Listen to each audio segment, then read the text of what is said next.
Welcome, bourbon fans, and welcome to another episode of Round the Barrel. Today, we have the pleasure of discussing Russell's Reserve. Shut up.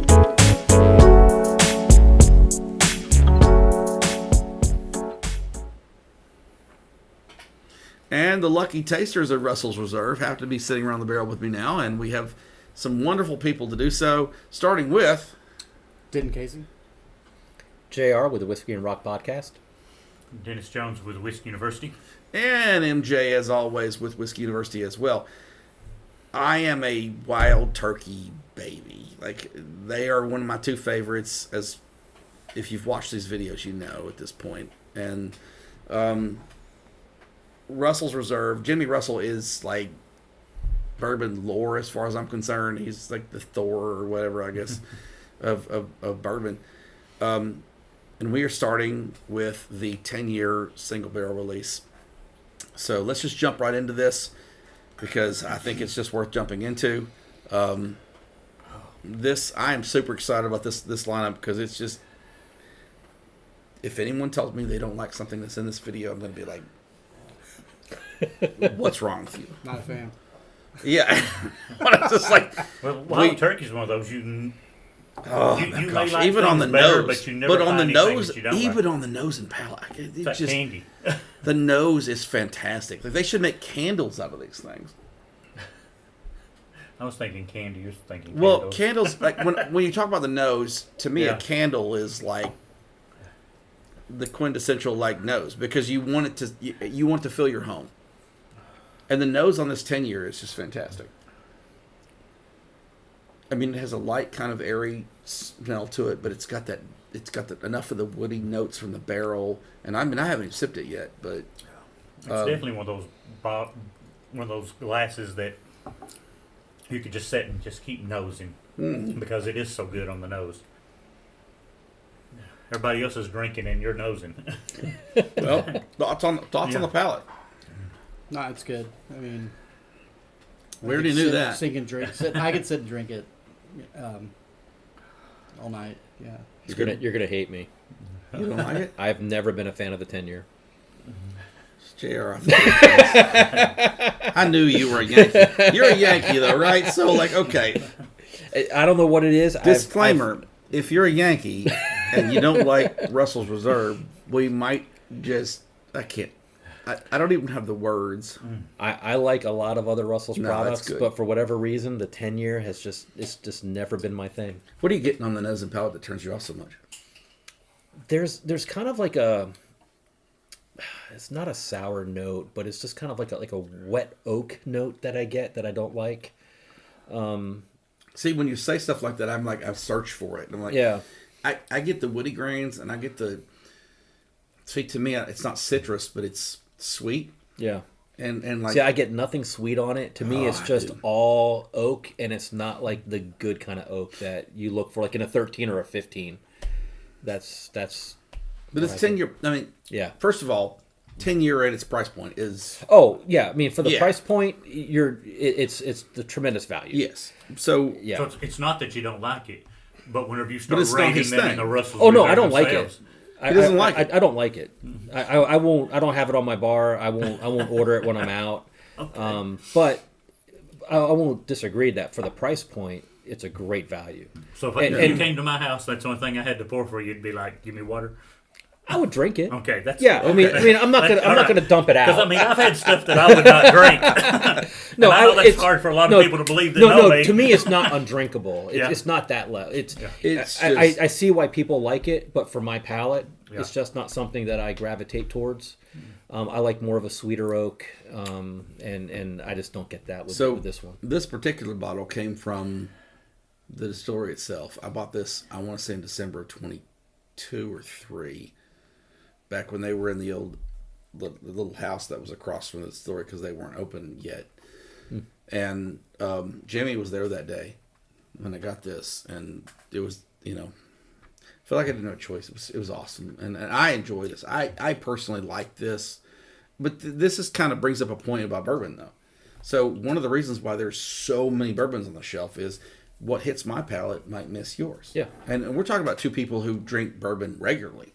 Like, we're not like novices. We are people who know our stuff, so to speak. And you know, again, there's no wrong answer. It's perfectly fine for you to get whatever you get out of bourbon. So 10-year actually gets a little mixed results. But for me, it is like a 2 thumbs up. Like, I'm a double fan. Denton? No, I like it. I mean, I'm good. What do you get? I mean, but What do I get out of it? Is this something like, so compared to other stuff that you might drink from time to time? Yeah. How does this rate?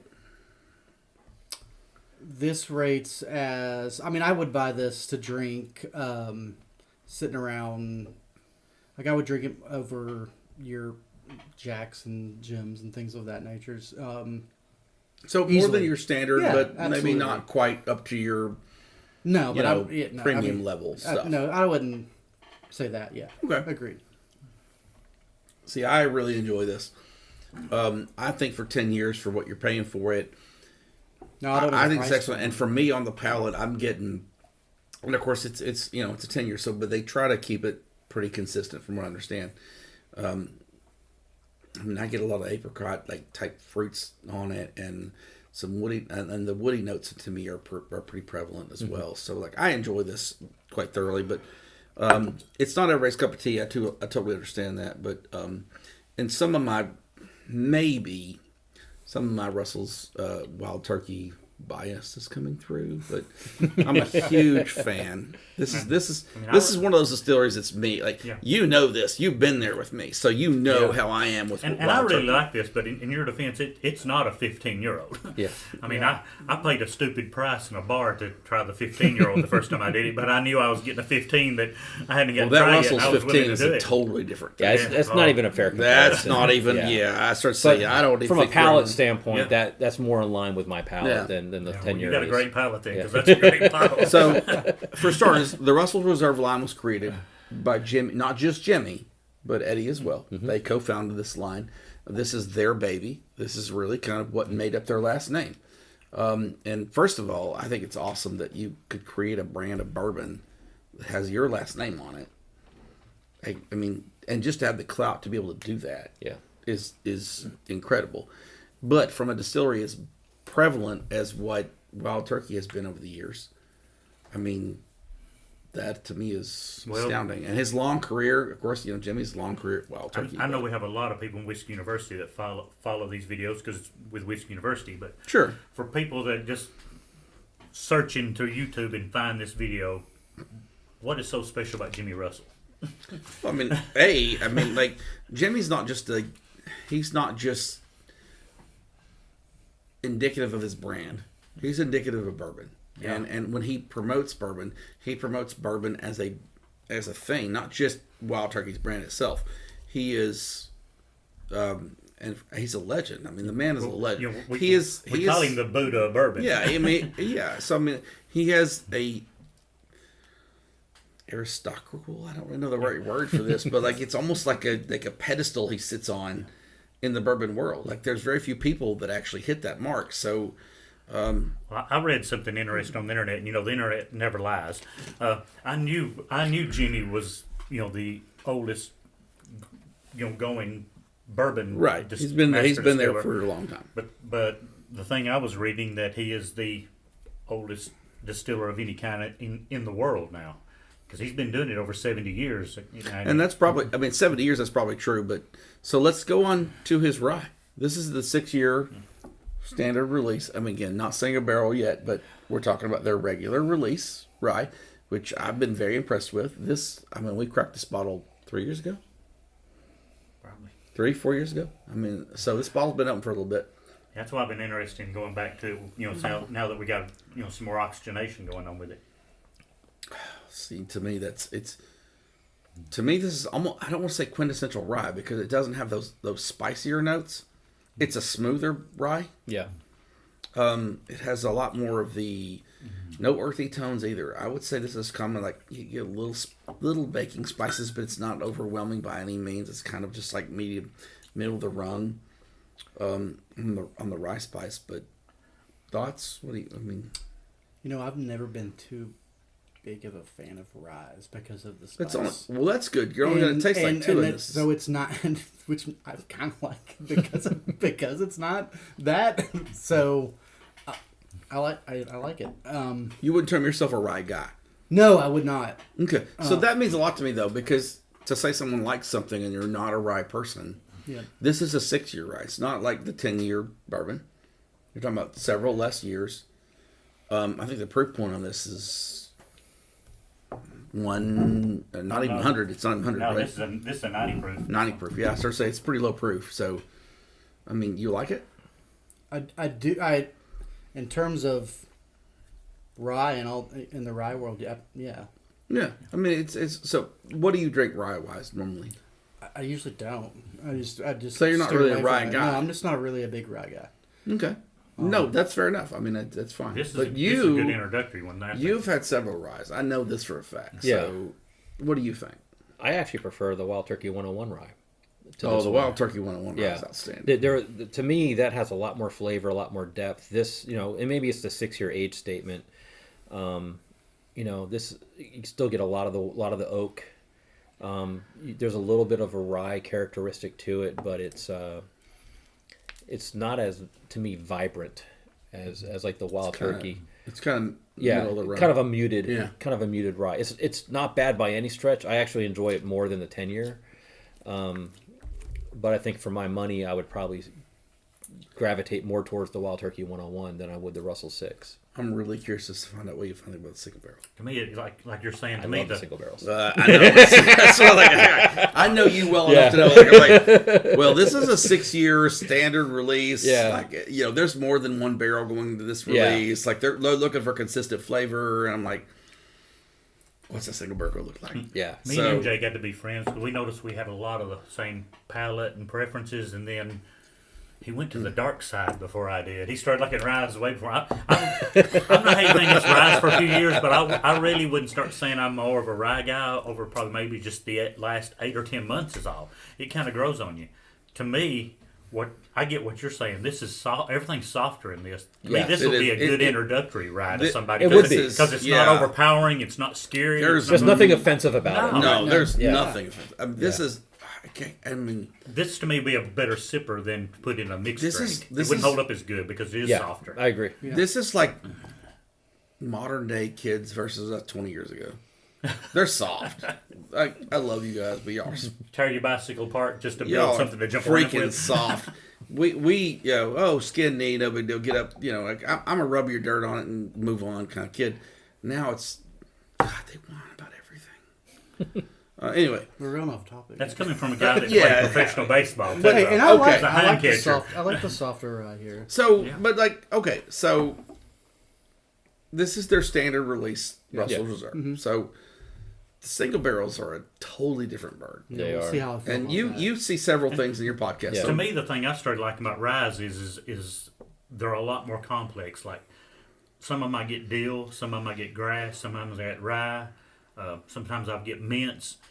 I don't really get anything really strong at all on this. It's just a good basic rye. I get a slight mint on that, but it's not strong. No, it's to me very, like an MGP rye. I usually get a mint with it. I would word it as agreeable. It's an agreeable rye. I think this is a great I don't like rye. We'll try this rye. I think that's what's great about it. I could see that. I could see that. I mean, it's not an introductory rye, but it's. If somebody said they didn't like corn whiskey, I said, try mellow corn. It's very possible early on. I've got to get you on a mellow corn. Yeah, I've got to get you on I'm a mellow corn guy. But coming back to where we are, single barrels are unique. Yeah. With great uniqueness comes also what you do with your podcasts. So because you have an interesting podcast. We do. So it ventures into not only bourbon but music. It ventures into music. We go to a lot of concerts, so we talk about a lot of the concerts we go to, and that must be rough. It's tough tasting a lot of bourbon and going to a lot of concerts. It is, and there's a natural tie between music and bourbon. Life. A lot of artists have bourbon brands. They do. 3 Chord, for instance, has an entire line called Backstage. Yeah, Bob Dylan. And then Bob Dylan has Heaven's Door. Yep. Neil Girardo was part of 3 Chord. Yep. And so They had some good stuff too. Three Chord has some Yeah, really they good do. stuff. And he That- can they're play a sleeper. guitar too. He's a great guitar They've player. got some really good stuff. So, we get into a lot of that kind of stuff. D-Rock in my background is music. I spent many years in the music business. D-Rock is still involved in the music business. We're in Nashville. I mean, Yeah, well, we're Music so we're City. filming from So, Music yeah. City, USA. So this is Nashville. This is We have a lot of ties. We have a lot of Sorry, relationships and people that we can, we bring in that we're friends with to talk about bourbon and whiskey and how it relates to their music and all that kind of good stuff. Well, what do you think about the single barrel Russells? I'm a big fan of single barrel Russells. There's honestly, I haven't had a bad single barrel Russells bourbon or rye. That's what I was looking for. Yeah, yeah. I mean, to me, that's where it's at. That's where the magic is It's for in your heart, Russells. yeah. Oh, I know it touches me here. But, Yeah, so I have such a small spot. You've known me long enough to know my affinity for wild turkey is extensive. Their single barrels, Yeah. both the bourbon and the rye, are they're unique touches that they individually touch your soul. It's another level. It is. It really is. And so let's talk about this one. This is a Russell's Reserve single barrel. So I got this actually from the distillery while they were shut down on the tour side. They were in a little house type thing where they used to do their store and releases and things. And Dustin Bowman, who was a whiskey university instructor, that was his grandparents' house. So we have a close personal tie to this, and I got this bottle there, but obviously this is one of those releases while they weren't touring and stuff like that. Dennis, you about finished that glass. What are you thinking there, Hoss? You keep sucking it down, so I figure it's pretty good. Keep nosing on it. It's just the nose is just great. I can see what the proof is on this one. It gives you some love though, like One on the thing nose. on I get a little. oh, it's- There's some love on the nose of this. Like this isn't one you're gonna stick your nose in and go. No. Oh yeah, you're gonna because if you do that, you're gonna end up coughing it Well, out. the nose is definitely like 110. I'm not getting a lot of alcohol off the nose. It's getting a little oak. I had a lot of oak. Vanilla. Yeah. I had a lot of oak on this. To me, this is woody with like those typical like a little vanilla. Like Toy Story Woody or just like whiskey Woody. This has the flavor Goodness that I'm gracious. looking for Yeah. in the 10. This is why I have you here. See, this has the flavor that I'm looking for in the 10. Where the single barrels to me just flavor. It just has everything you want. And that doesn't really necessarily punch you in the face. It's 110 proof, but it has a lot of depth and complexity that for me is missing in the 10-year, and that's why I gravitate towards the single barrels. Well, the single barrels have more notes to them. Like they have an additive, like there's an added note to them that you're not seeing because they are single barrels. Yeah. I mean, and they're unique. So like the next single barrel you get, you may not get what you're getting out of it. But huge fan of the bourbon. Getting like a weird I quit drinking soft drinks in 2016, but I'm getting like a cola, like a dark cola note on the back end on this thing. It's delicious. It's probably gonna ruin my staying away from soft drinks. Staying with the single barrels, the rye, which is our last selection of the day. This rye I picked up yesterday. This is single barrel rye. Thank you. Sorry about that. I'm clingy. You're clingy. I thought the single barrel rye was excellent. That's phenomenal. This might be the class of what we've had. I get tea, which is a note that I really like in rye. Not just sweet, not tea, sweet tea. This is it's got a sweeter southern sweet tea note to it. I really enjoyed this. This is. I mean, we cracked this last night before the video because we wanted to try and open it up a little bit. And this was, I mean, Dave Waddell, who was here to do this with, was very complimentary of it. And again, I think bottles do. I think he's a whiskey connoisseur. I believe. Isn't he? I would say so, but like things do, like time on your shelf when it's open matters. Yeah. And sometimes you get things on bottles once you've opened them, and 9 months later you got something completely different. This to me is good, fresh crack good. This reminds me like you was talking about. This is my grandmother's sweet tea. And just delicious. I've had several of these rye single barrels, and they're all fairly consistent with that tea note. They're a little and a little bit of sweetness to them. The rye spice comes through, but it's not. It's on the back end. Overpowering. Exactly. Yeah. It's on the back end. The single barrel ryes are really solid. Yeah. Yeah. This is a good pick. And This is something a bartender would love because you just keep Absolutely. wanting to give me another pour of that. Give me another pour of that Yeah. because it's just delicious and it's not overpowering with alcohol. That delicious sweet tea note comes through. I get a little earthy note on the Yep. very late in it. Very late There's in an it. earthy But, note. but that's what you expect out of a rye. I mean, Well, you know, I that's, think this is the first distinct one I've had where you can really get all the notes that you guys are talking about. Where you do, I do get the sweet tea. I do get all those things that You like it? I'm not. Oh yeah, yeah. this is pretty good. Coming over to the dark side. No, yeah. I think the biggest takeaway from all the Russell here is that the drinkability of all of them is just it's really easy. To me, that one drinks the lowest proof. What? The So proof points are great. Yeah. before the single barrels, just because you were my one voice of like dissension on the tenure, what'd you think of 6? 6 was okay. I like I said, I think the 101 Wild Turkey was better. The single barrels stand out to But you, but the single barrels are a whole different realm. right? I think that's, to me, that's the sweet spot for the shelf product Russells. I will gravitate towards the single barrels before I gravitate towards the 10-year or the 6-year. You get more of what the barrel actually does Yeah, because it is one barrel yeah, versus these are releases where they've included multiple barrels to get a consistent flavor. right. So again, But these, to me, the single barrels are way more flavorful in Yeah. general. Oh, yeah. No, and I that's what I'm looking. When I'm drinking a bourbon or a rye, I want flavor. I want depth. I want character. If I just wanted something that was just going to be, some oak or some corn, I could buy a bottom shelfer for $8 Sure. and get that fix. But I think for the money, to me, the value is really in the single barrels. And I think these run about what, like $65, $70, something like that. Yeah. Which is still reasonable for what we see in bourbon absolutely. market today. I mean, we It's see stupidly low price Yeah, for what, we see what some you get on the crazy flavor on prices. those So, two. absolutely. They're just amazing and complex. as far as the Russell's Reserve goes, guys. Again, let us know your thoughts on what we've talked about here today. Like, subscribe, leave us a comment. I'll reply to that. Again, thank you for taking your time to join us, and we wish to see you on the next video. Thank you, guys.